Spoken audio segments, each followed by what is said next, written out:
La musique chez les buralistes, salut, c'est Laurent, j'espère que vous allez bien. Aujourd'hui, on met l'ambiance. Lorsque je me balade dans les centres commerciaux, je constate qu'il y a de la musique partout. Toutes les grandes chaînes ont étudié l'expérience client et ont opté pour une musique adaptée à leur commerce. Si elles le font, c'est qu'elles y ont vu leur intérêt. Et je ne suis pas sûr que nous, les buralistes, on l'ait tous bien vu. Pourtant, il existe plusieurs études qui ont examiné les effets de la musique dans les commerces. Une étude menée en 2010 par le chercheur Nicolas Guéguen a révélé que les clients dans un magasin de vin dépensaient plus d'argent lorsqu'une musique classique était diffusée. Une étude menée en 2013 par l'université de Leicester a révélé que les clients dans un supermarché achetaient plus de produits lorsque de la musique agréable était diffusée. Une étude menée en 2017 par l'université de Vienne a révélé que la musique avait un impact positif sur l'humeur des clients dans un magasin de vêtements. Une étude menée en 2020 par l'université de Cornell a révélé que les clients dans un restaurant commandaient plus de plats lorsqu'une musique agréable était diffusée. Donc, ces études suggèrent que la musique peut avoir un impact positif sur les ventes et l'expérience des clients dans les commerces. Oh mais quelle musique ? Le hard metal peut défriser mamie ? Le rap des cités toute la journée risque d'être crispant ?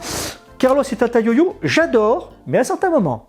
Si vous avez un bar ou une civette, le choix peut être différent. Dans un resto, le jazz, la musique acoustique ou encore la bossa nova peuvent être appropriés. Pour une boutique de mode, on est plutôt pop, musique électronique, rock. Pour un magasin de sport, plutôt du hip-hop, du rap, de la musique électronique. Pour un spa, c'est la musique classique, la musique de relaxation, la musique New Age. Il est également important de choisir une musique qui ne soit pas trop forte pour ne pas perturber la communication entre les clients et le personnel du commerce. Pour ma part, j'avais fait une découverte sensationnelle.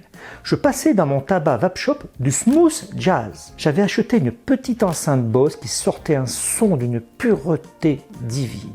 Je l'avais relié à des radios internet de smooth jazz. C'est une variété de jazz très cool avec une boîte à rythme qui flirte avec la bossa nova brésilienne. Tous les jours, les clients m'en parlaient. Je ne sais combien de fois j'ai dû donner la référence. D'ailleurs, pour vous amuser, allez sur les plateformes de streaming ou bien téléchargez l'appli gratuite Smooth Jazz Global Radio. J'ai vu des clients danser dans ma civette. Et j'ai vu aussi l'ambiance changer, mais des clients plus apaisés, plus cool, plus détendus. Et moi aussi en même temps. À vous de voir, à vous de trouver la musique qui convient.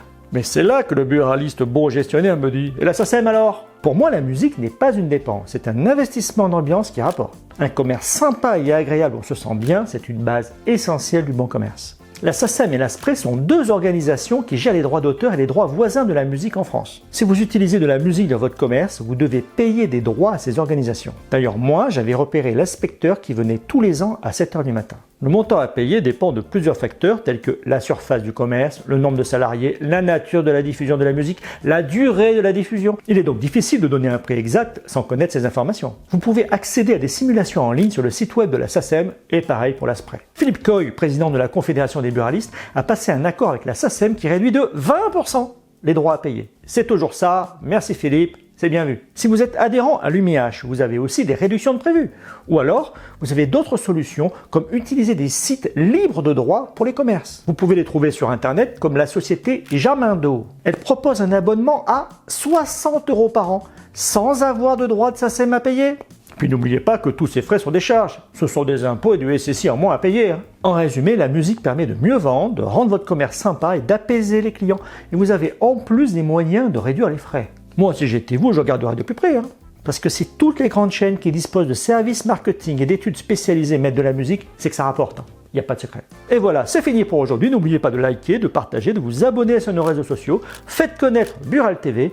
Et je vous dis à demain pour les nouvelles aventures du monde impitoyable des buralistes. Belle vente, je vous embrasse. Là, j'aime écouter Kim Scott. Elle est magique.